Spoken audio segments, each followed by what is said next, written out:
Hello मेरे प्यारे बच्चों, जैसे कि आप लोग जानते हैं कि आप लोग का 12th का एग्जाम आने वाले हैं और इस एग्जाम में बहुत सारे बच्चे खास करके ऑब्जेक्टिव के लिए परेशान हैं। तो हम आपको बता दें कि खास करके जितने ईयर का प्रीवियस ईयर, कम से कम 6 से 7 ईयर का प्रीवियस ईयर का जो क्वेश्चन है ऑब्जेक्टिव है, वो ऑब्जेक्टिव फिलहाल आपको हर हाल में तैयारी में रहना चाहिए। एक एक ऑब्जेक्टिव का आंसर आपको पता होना चाहिए, क्योंकि प्रीवियस ईयर से ढेर सारे ऐसे क्वेश्चन होगा जो कि आपके एग्जाम में पूछे जाएंगे।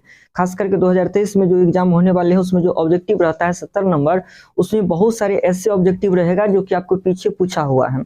इसीलिए पीछे वाले ऑब्जेक्टिव आपको याद होना चाहिए। लेकिन जब हम क्वेश्चन बैंक से याद करने के लिए बैठते हैं तो पता चलता है कि ढेर सारे आंसर गलत मान लीजिए दिया गया है, जिसकी वजह से बच्चे याद करने में कंफ्यूज हो जाते हैं। तो इसीलिए उसी चीज को सही करने के लिए हम लेकर के आ रहे हैं। जो भी आंसर मान लीजिए करेक्ट है, वो करेक्ट आंसर हम आप तक देंगे, तो यहाँ से आप लोग बेहिचक याद कर सकते हैं।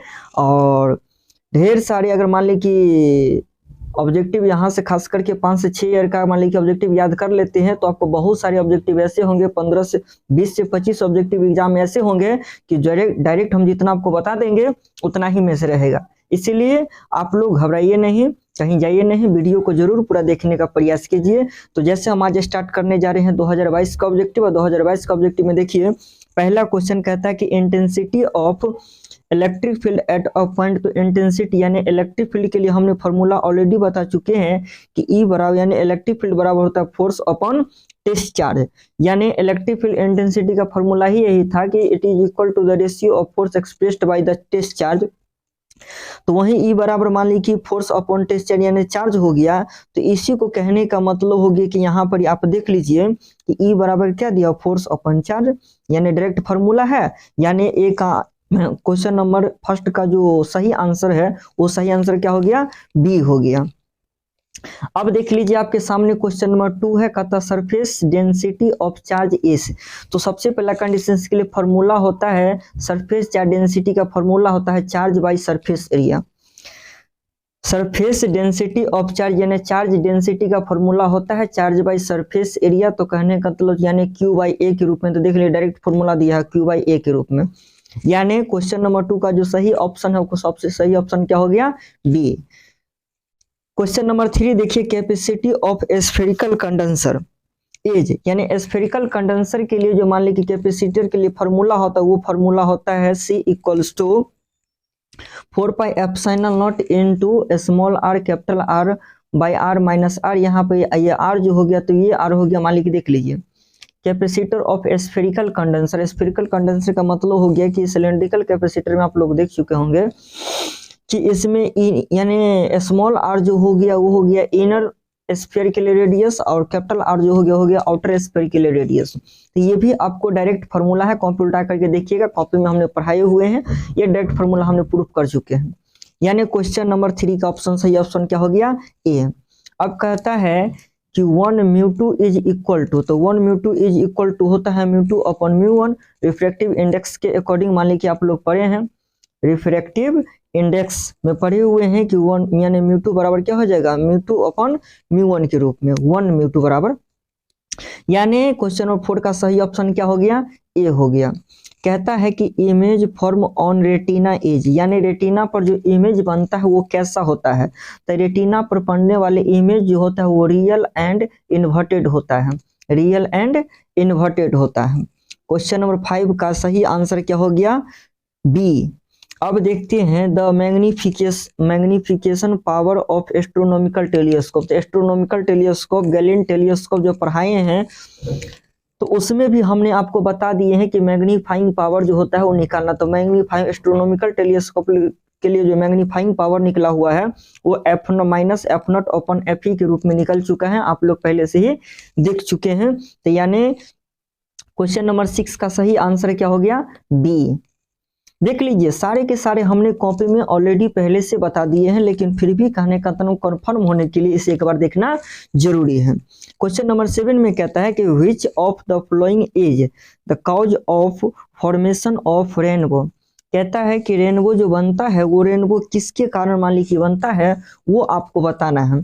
इसमें कहता है कि स्कैटरिंग, डिफ्रैक्शन, डिस्पर्सन और रिफ्रैक्शन। तो आपको बता दें कि ये रेनबो जो बनता है वो रेनबो बनता है डिस्पर्सन के द्वारा। डिस्पर्सन की वजह से कहने का मतलब रेनबो बनता है। बात समझिए, ये चीज आप लोग ऑलरेडी पहले से ही जान रहे हैं, कोई नया चीज नहीं है। क्वेश्चन नंबर 8 कहता which of the following is correct for short magnet. Short magnet कौन होगा? तो शॉर्ट मैग्नेट के लिए कंडीशन होता है यही कि एक्सियल और इक्वेटोरियल जो होता है ये दोनों आपस में क्या होते हैं? इक्वल होते हैं, यानी बी बराबर बी, और यानी दोनों आपस में क्या होना चाहिए? इक्वल होना चाहिए। तो दोनों आपस में अगर इक्वल होगा तो इसका मतलब क्या हो गया? शॉर्ट मैग्नेट हो गया। अब देखिए क्वेश्चन नंबर 9, यानी क्वेश्चन नंबर 8 का सही ऑप्शन क्या हो गया? ए हो गया। क्वेश्चन नंबर 9 में कहता है कि expression for the time period of the magnet oscillating in a uniform magnetic field. तो कहने का मतलब हो गया कि मैं यूनिफॉर्म मैग्नेटिक फील्ड के लिए जो टाइम पीरियड के रूप में काम करता है वो टाइम पीरियड के लिए होता है T बराबर 2π√I/MBH, जहाँ पे अर्थ मैग्नेटिज्म हम बताए हैं वहां से टाइम पीरियड ये निकलता है। आप लोग जान रहे हैं, पहले सब कुछ पढ़े हुए हैं, वही जरा सा एक बार क्या करना है आपको देखना है। Question number 10 which of the following relation is correct for earth magnetic field? BH and frequency of magnetic needle N। यहाँ पर हम आपको पहले भी बता चुके हैं कि इससे पहले देखिएगा कि अर्थ मैग्नेटिज्म में हॉरिजॉन्टल मैग्नेटिक फील्ड और वर्टिकल मैग्नेटिक फील्ड हमने बताए हुए हैं। तो इस दोनों के बीच की जो रिलेशन होता है वो relation n square is directly proportional होता है BH के, यानी हॉरिजॉन्टल मैग्नेटिक फील्ड। क्या समझे? यानी क्वेश्चन नंबर 10 का सही ऑप्शन क्या हो गया? A. Which of the following is correct for tangent law? तो टेंजेंट लॉ में जानते हैं कि B बराबर मैग्नेटिक फील्ड के लिए होता है BH tan theta. Magnetic field बराबर क्या होता है? BH tan थीटा, यानी इसका सही ऑप्शन क्या हो गया? ए। अब देखिए सब कुछ आप लोग के कॉपी में लिखा हुआ है और आप लोग जान रहे हैं, लेकिन वही है कि एक बार कन्फर्म आप लोग को कराना है। Relative permeability is equal to, the relative permeability जो है इक्वल टू होता है म्यू अपॉन म्यू नॉट के, बराबर म्यू आर होता है, जान रहे हैं। Which of the following relation is correct, यानी अर्थ मैग्नेटिज्म में हमने बताया है मैग्नेटिक फील्ड बराबर होता है vertical magnetic field upon horizontal magnetic field. वहां पे हमने कंपोनेंट ब्रेक के अकॉर्डिंग बताए हुए हैं ट्रायंगल बना करके, आप लोग जरा सा कॉपी उल्टा करके देख लीजिएगा कि B बराबर होता है vertical magnetic field upon horizontal magnetic, यानी मैग्नेटिक फील्ड जो होता है वो बराबर होता है वर्टिकल मैग्नेटिक फील्ड और हॉरिजॉन्टल मैग्नेटिक फील्ड के रेशियो के। Which of the following is correct for a speed of electromagnetic wave in vacuum? यानी इलेक्ट्रोमैग्नेटिक वेव का जो मान लीजिए स्पीड होता है वैक्यूम में वो क्या होता है वो आपको बताना है। तो आपको हम बता दें कि वैक्यूम में जो मान लीजिए इलेक्ट्रोमैग्नेटिक वेव का जो स्पीड होता है वो होता है 1/μ0 क्वेश्चन नंबर 15 में कहता है कि the focal length of lens of capacity 4 dioptre, यानी कोई सा लेंस है जिसका मान लीजिए the focal length of a lens, यानी कोई लेंस है जो मान ली कि 4 डायोप्टर कैपेसिटी का है, तब उसका फोकल लेंथ क्या होगा? तो वो फोकल लेंथ हो जाएगा, जब किसी भी लेंस का कैपेसिटी अगर 4 डायोप्टर होगा तो उसका जो फोकल लेंथ होता है 0.2 मीटर, 0.25 मीटर, यानी इसका सही ऑप्शन क्या हो गया? ए। क्वेश्चन नंबर 16 में कहता है कि which of the following is correct for dispersive power? Dispersive power का हमने डायरेक्ट फॉर्मूला ही बताए हैं, आप लोग देख लीजिएगा कॉपी में उल्टा कर। डिस्पर्सिव पावर बताए हैं कि म्यू भी minus mu R upon mu, यानी मीन कलर डेविएशन, यानी angular dispersion upon mean colour deviation का हमने फॉर्मूला बताए हैं। तो वही हो गया म्यू भी minus mu R upon mu minus 1, direct बताए हुए, यानी सही ऑप्शन क्या हो गया इसका? ए। क्वेश्चन नंबर 17 में कहता है कि if the focal length of glass lens mu बराबर 3/2 in air is FA and in water mu बराबर 4/3 इज FW, देन आप लोग को हम बता दें कि सबसे पहला कंडीशन, ऐसा सवाल भी हमने आप लोग को पहले भी बता दिए हैं रिफ्रैक्टिव इंडेक्स के लिए, ग्लास और वाटर यानी अलग अलग मीडियम के लिए होता है। तो सबसे पहला कंडीशन इसमें जैसे ही मीडियम इस फोकल लेंथ और एयर के लिए जो मान लीजिए वाटर अपॉन एयर के लिए कीजिएगा तो वाटर अपॉन एयर में निकलेगा आपको क्या चाहिए?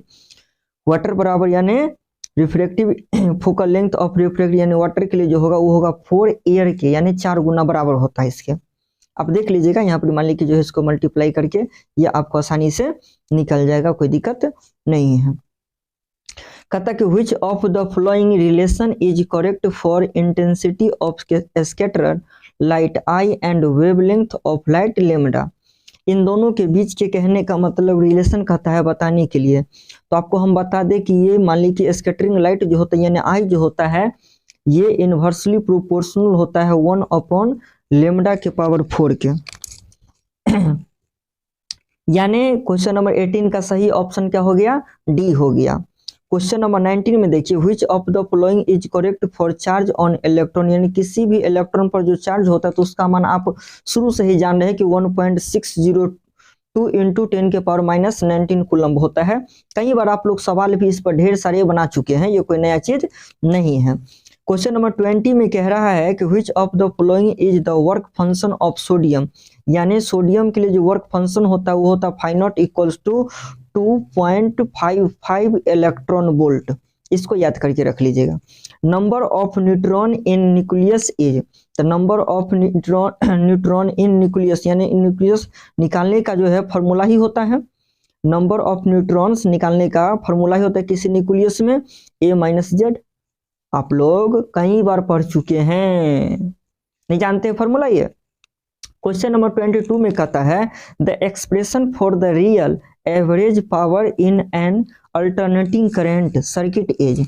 तो अल्टरनेटिंग करंट सर्किट में जो कहने का मतलब हो गया कि ये जो एवरेज पावर होता है वो एवरेज पावर का फॉर्मूला आप लोग पहले से पढ़ चुके हैं, आई ई कॉस फाई के रूप में। मैग्नेटिक फील्ड में हमने फॉर्मूला आपको क्लियर करके दिखाए हैं, देख लीजिएगा। Power factor is equal to, तो पावर फैक्टर बराबर होता है R/Z के रूप में, कोई नया चीज नहीं। इसका सही ऑप्शन क्या हो गया, A. Phase different in LR circuit, यानी LR सर्किट में जो फेज डिफरेंट होता है वो फेज डिफरेंट होता है 10 इनवर्स ओमेगा L/R के रूप में, यानी सही ऑप्शन क्या हो गया, सी।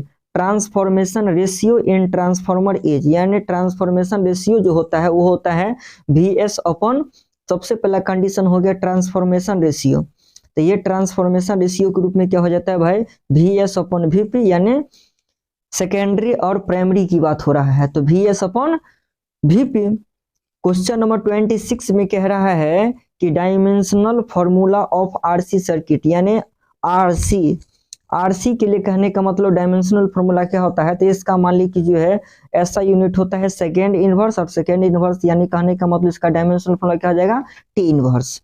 बात समझ गए ना, यानी M के पावर 0 L के पावर 0 और T इनवर्स, यानी इसका सही ऑप्शन क्या हो गया, A। ऐसा unit of pole strength ampere metre, जानते हैं, कोई नया चीज नहीं है।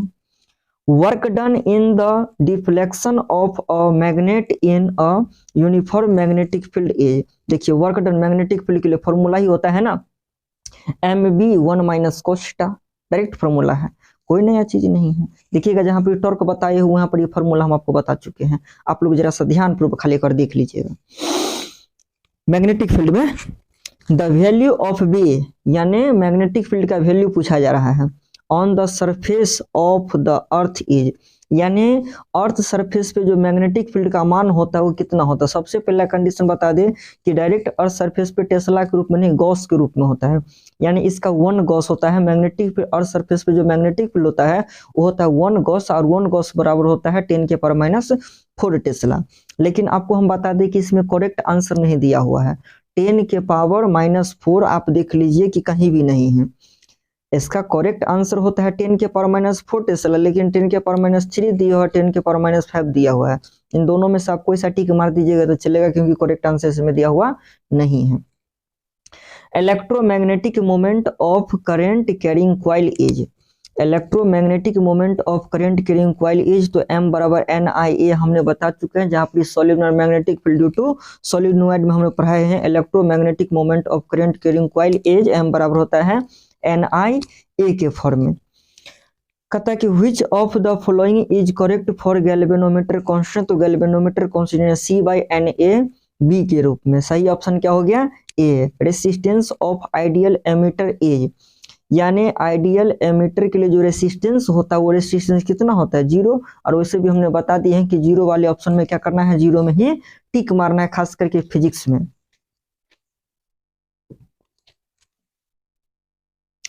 क्वेश्चन नंबर 33 में कहता है SI unit of magnetic flux is weber. सबसे पहला कंडीशन हो गया कि जान रहे हैं कि इलेक्ट्रिक फ्लक्स का मैग्नेटिक फ्लक्स का जो SI यूनिट होता है वेबर होता है, लेकिन इसी का वोल्ट मीटर भी होता है। तो जरा सा देख लीजिएगा, कहीं भी अगर चेंज करके आवे तो फिर घबराना नहीं है। कहता है कि Lenz law is the resultant of which principle of conservation. तो सबसे पहला कंडीशन आप लोग को हमने जिस समय मान लीजिए कि लेंज लॉ लिखा है उस समय में लेंज लॉ देख लीजिए कि लेंज लॉ में बताए हैं कि कंजर्वेशन ऑफ, मान लीजिए कि लेंज लॉ इज मान लीजिए कि किसके लिए काम करता है, कंजर्वेशन ऑफ एनर्जी के लिए। लेंज लॉ जो है वो किसको कंजर्वेशन करता है, एनर्जी को कंजर्वेशन करता है। यानी इसका सही ऑप्शन क्या हो गया, सी। क्वेश्चन नंबर 35 में कहता है इंडक्टिव रेसिस्टेंस इज, तो इंडक्टिव रेसिस्टेंस के बारे में जानते हैं, एक्सएल बराबर होता है 2 pi F upon F into L square, यानी सही ऑप्शन सी है। क्वेश्चन नंबर 36 में देखिए magnifying power of simple microscope, simple microscope के लिए जो मैग्नीफाइंग पावर, तो सिंपल माइक्रोस्कोप के लिए निकाल चुके 1 upon D upon F. Starting में हमने निकाल करके दिखाए हुए, देख लीजिएगा कॉपी में जरा सा। Power of 2 lenses is in contact is, अगर 2 लेंस को कहने का मतलब पावर बताना है और दोनों लेंस अगर एक साथ मान लीजिए कॉन्टेक्ट में लिया जाता है तो एक पावर का जो लेंस होगा 100 और दूसरे पावर का जो लेंस होगा 100, दोनों को आपस में जोड़ देंगे तो टोटल पावर के रूप में निकल गया। यानी पावर और 2 पावर, यानी 2 लेंस के लिए जो पावर होगा तो P बराबर क्या हो गया, P1 प्लस P2, सिंपल सी बात है। 38 क्वेश्चन कहता है कि इफ म्यू जी बराबर 3/2 एंड म्यू यानी refractive index of glass and refractive index of water, तो रिफ्रैक्टिव इंडेक्स ऑफ ग्लास बराबर दिया 3/2 and refractive index of water बराबर दिया 4/3। देन कहता है कि refractive index of water glass with respect to water के निकालने के लिए, तो सबसे पहला कंडीशन हो गया कि आसानी से आप इसे निकाल सकते हैं, आसानी से इसे आप लोग निकाल सकते हैं, उसमें कोई किंतु परंतु की बात नहीं है। जैसे देख लीजिए पहले क्या कहता है, निकालने के लिए क्या कहता है, ये जरा सा देख लीजिए, रिफ्रैक्टिव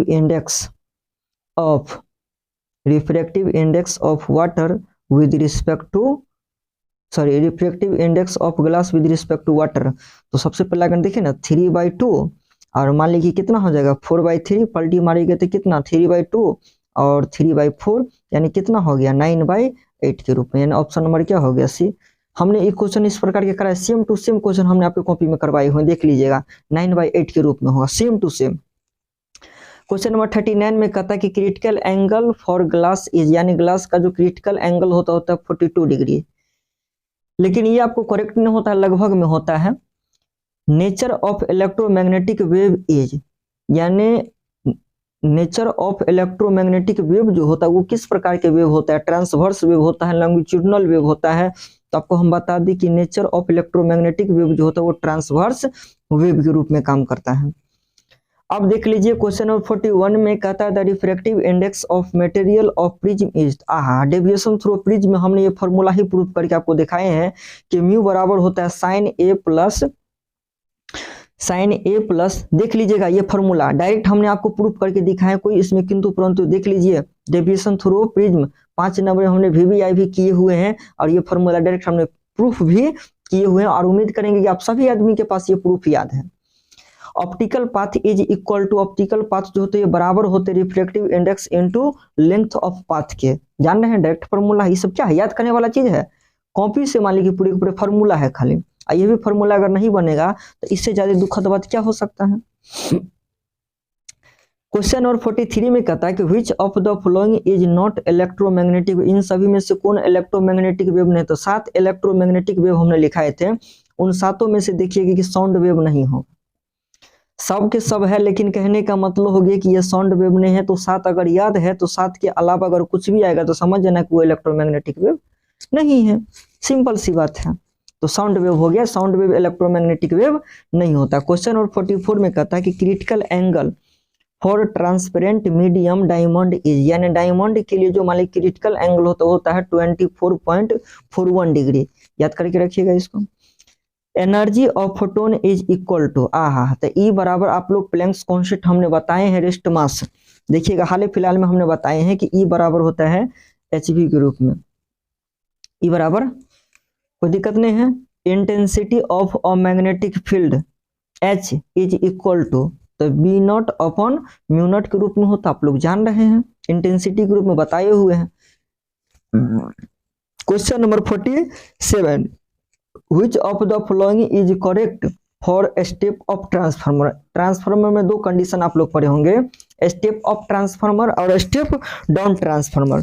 तो स्टेप ऑफ ट्रांसफार्मर के लिए कंडीशन और स्टेप डाउन ट्रांसफार्मर के कंडीशन। तो स्टेप अप है यहाँ, तो स्टेप अप में क्या होता है कि ये सेकेंडरी जो होता है ये प्राइमरी से ग्रेटर होता है, बट अगर स्टेप डाउन होता तो इसमें क्या हो जाता, आपको सेकेंडरी जो होता है वो प्राइमरी से छोटा होता है। इसका सही ऑप्शन क्या हो जाएगा, B. Inductive resistance reactance for direct current is 0। Inductive reactance यानी इंडक्टिव, आप लोग देख रहे हैं कि 2 बार 0 वाले ऑप्शन आए हैं और सच में 0 वाले ऑप्शन 0 ही है, इसलिए हमने बता दिया है कि 0 वाले ऑप्शन में क्या करना है, टिक मार देना है। क्वेश्चन नंबर 49 में देखिए, electromagnetic moment of current carrying coil is, यानी current carrying coil electromagnetic moment बराबर जो होता है किसी भी करंट कैरिंग कॉइल में वो क्या होता है, NIA के रूप में। फॉर्मूला डायरेक्ट प्रूफ किए हुए हैं, देख लीजिएगा, डायरेक्ट फॉर्मूला हमने प्रूफ किए हुए हैं आपके कॉपी में। The SI unit of electric intensity is, यानी इलेक्ट्रिक फील्ड इंटेंसिटी या measurement of electric field intensity, हाल फिलहाल में इसको VVI करके लिखाए हुए हैं, न्यूटन पर कूलम्ब, देख लीजिएगा। इसी का फॉर्मूला ना शुरू में पहला क्वेश्चन था, फॉर्मूला इसका पहला क्वेश्चन पूछा है, इसी का SI यूनिट भी पूछा हुआ, देख लीजिए। एक ही क्वेश्चन को दो मान लीजिए पूछा गया है, उसका फॉर्मूला भी पूछ दिया है और इसी का SI यूनिट भी पूछ रहा है, तो इसीलिए घबराना नहीं है। क्वेश्चन नंबर 51 में देख लीजिए, which of the following is correct for current density. Current density का फॉर्मूला नहीं जानते हैं, amount of current upon cross section area या यूनिट एरिया के रूप में। क्वेश्चन नंबर 52 में देखिए, which of the following is correct for mobility. तो मोबिल ड्रिफ्ट वेलोसिटी जहां पर पढ़ाए हैं उस ड्रिफ्ट वेलोसिटी फॉर्मूला देख लीजिए उल्टा करके, म्यू बराबर VD अपॉन E है कि नहीं है। आप कॉपी एक बार झलक मारिएगा, ये फॉर्मूला आपको दिख जाएगा, आप लोग देख सकते हैं इजी तरीके से, कोई दिक्कत वाली बात नहीं है। वैसे इससे पहले हमने बेरापार फिजिक्स जो है, तो उस बेरापार फिजिक्स पे हमने ऑनलाइन क्लास में भी, उसमें वीडियो भी होगा इस ड्रिफ्ट वेलोसिटी टॉपिक का, वहां से भी देख सकते हैं कि फॉर्मूला हमने क्लियर कराए हैं। क्वेश्चन नंबर 53 में कहता है कि which of the following is correct, कहता है कि which of the following is correct, इस चारों में से कौन सा करेक्ट है। 1 वाट बराबर जूल पर सेकेंड, 1 वाट बराबर वोल्ट पर सेकेंड, 1 वाट बराबर सेकेंड पर वोल्ट। तो यहाँ से सबसे पहला कंडीशन यहाँ पर लग रहा है कि पावर का फॉर्मूला होता है work done upon time. Power का जो फॉर्मूला होता है वो पावर का फॉर्मूला क्या होता है, वर्क डन अपॉन टाइम। तो वर्क डन क्या क्या होता है, जूल, और टाइम का क्या होता है, सेकेंड, यानी जूल पर सेकेंड, यानी ऑप्शन नंबर पहला क्या है, सही है। 1 वाट बराबर क्या हो जाएगा, जूल पर सेकेंड। अब आता है colour code of carbon resistance for blue colour. तो ब्लू कलर के लिए जो कलर कोड होता है वो होता है 6। अगर आप देखना चाहते हैं तो इसका वीडियो भी हमने बेरापार फिजिक्स में डाल चुके हैं, आप वहां से भी याद कर सकते हैं।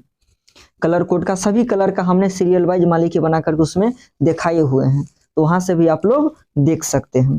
क्वेश्चन नंबर 55 में देखिए जरा सा, क्वेश्चन नंबर 55 में कहता है कि ampere hour is the unit of. तो सबसे पहला कंडीशन, करंट का फॉर्मूला क्या होता है, करंट का फॉर्मूला होता है चार्ज अपॉन टाइम। करंट का फॉर्मूला क्या होता है, चार्ज अपॉन टाइम। तो अगर इसके नीचे कुछ नहीं तो क्रॉस मल्टीप्लाई कर सकते हैं, तो चार्ज बराबर क्या हो जाएगा, करंट इंटू टाइम। तो करंट के लिए हो गया एम्पियर और टाइम के लिए हो गया आवर, यानी ये एम्पियर आवर जो है ये किसका मान लीजिए फॉर्मूला हो गया, चार्ज का। क्या है, कुछ है, इतना ईजी है।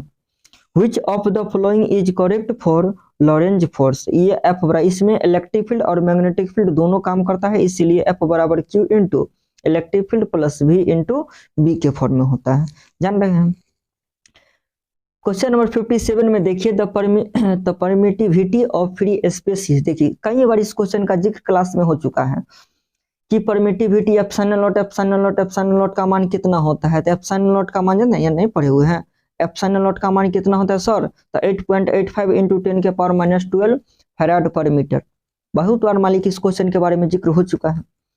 SI unit of electric dipole, या डाइपोल कहे या डाइपोल मोमेंट कहे, दोनों को SI यूनिट सेम होता है, और डाइपोल मोमेंट का या डाइपोल का SI यूनिट जो होता है वो होता है कूलम्ब मीटर। नहीं जानते हैं, कूलम्ब इंटू मीटर, यानी क्या होता है CM, ऑप्शन नंबर बी, जान रहे हैं आप लोग। इसमें कुछ विशेष बताने की जरूरत नहीं है। The vector form of Coulomb's law, तो कूलम्स लॉ के लिए जो वेक्टर फॉर्म है, वेक्टर फॉर्म में क्या होता है? सबसे पहला कंडीशन जानते हैं कि कूलम्स लॉ का फॉर्मूला तो 1/4πε0 into Q1 into Q2 upon R square. और हम बताए थे कि किसी भी फिजिकल क्वांटिटीज को अगर वेक्टर फॉर्म में कन्वर्ट करना हो तो उसे यूनिट वेक्टर से मल्टीप्लाई करना पड़ता है। और जानते हैं कि यूनिट वेक्टर क्लास आप लोग मान ली कि जो है 11th में ही सेकेंड चैप्टर वेक्टर पढ़े होंगे, और उसमें पढ़े होंगे कि यूनिट वेक्टर बराबर होता है वेक्टर ए अपॉन ए, जहां पर ये इंडिकेट करता है डायरेक्शन को, ये इंडिकेट करता है मैग्नीट्यूड को। तो आर बराबर हम क्या लिखेंगे? Vector R upon R. तो इसी यूनिट वेक्टर आर के जगह पर क्या लिखे हैं? Vector R upon R. अब इस आर स्क्वायर को अगर आर से मल्टीप्लाई कर देंगे तो क्या हो गया? आर क्यू, यानी कह सकते 1/4πε0 into Q1 into Q2 upon R Q into vector R. तो वेक्टर आर तो साइड में बचेगा ही, यानी ऑप्शन नंबर ए। कुछ कॉपी में हमने ये प्रूफ किए हुए हैं, देख लीजिए एक नजर जरा से जा करके, नहीं यकीन होता है तो। क्वेश्चन नंबर 60 में देख लीजिए, the capacity of any conductor is, यानी किसी भी कंडक्टर का जो कैपेसिटी होता है, फॉर्मूला ही जानते हैं कि कैपेसिटर जिससे हम स्टार्ट किए उसी से हम बताए हैं कि Q बराबर क्या होता है? C भी। तो C बराबर क्या हो जाएगा? Q/V, यानी कैपेसिटी C बराबर क्या हो जाएगा? Q/V, यानी ऑप्शन नंबर क्या हो गया? D, Q/V। देख रहे हैं ना, खाली फॉर्मूला है। अरे भाई इसमें कोनो दिमाग लगाने की जरा सा जरूरत नहीं है। थोड़को अगर दिमाग दिया रहेगा तो बच्चा एक को ऑब्जेक्टिव नहीं छोड़ेगा। लग रहा है इसमें से छूटने वाला एक को ऑब्जेक्टिव है। Energy of a charge conductor is, यानी चार्ज कंडक्टर के लिए जो एनर्जी होता है तो फॉर्मूला ही प्रूफ कर चुके हमने, work done due to capacitor में E बराबर होता है हाफ CV स्क्वायर, नहीं बताए हुए हैं, half CV square. Question number 62 में देख लीजिए, कहता है if N capacitors of equal capacity C1, यानी एन कैपेसिटर कितना है मेरे को पता, 10, 20, 50, 100 कितना है ये पता नहीं है, लेकिन इतना पता कि एन कैपेसिटर है और सबका कैपेसिटी क्या दिया हुआ है? C1 दिया हुआ है। आर कनेक्टेड इन पैरेलल, और सभी के सभी किस में कनेक्ट है? पैरेलल के रूप में कनेक्ट है। The equivalent capacity will be, तो सबसे पहला कंडीशन CP बराबर फॉर्मूला निकल गया था C1 plus C2 plus C3 plus C4। कहने का मतलब हो गया कि, और यहाँ n है, कहां तक है? Dot dot dot dot dot पता नहीं है। अब सब का मान ले कि C1 C1 C1 C1 C1 plus dot dot dot dot देते चलिए, तो ये फिक्स नहीं ना है, इसीलिए क्या हो गया? NC1। तो CP के रूप में क्या निकल गया? NC1। ऑप्शन नंबर देख लीजिए कौन हो गया? NC, यानी C बराबर क्या हो गया? NC1, यानी ऑप्शन नंबर C। कितना आसान है, पैरेलल का फॉर्मूला याद है, बना दीजिए। क्वेश्चन नंबर 63 में देखिए, dielectric strength for air is, यानी एयर के लिए जो डाई इलेक्ट्रिक स्ट्रेंथ होता है कितना होता है? 3 × 10⁶ वोल्ट पर मीटर।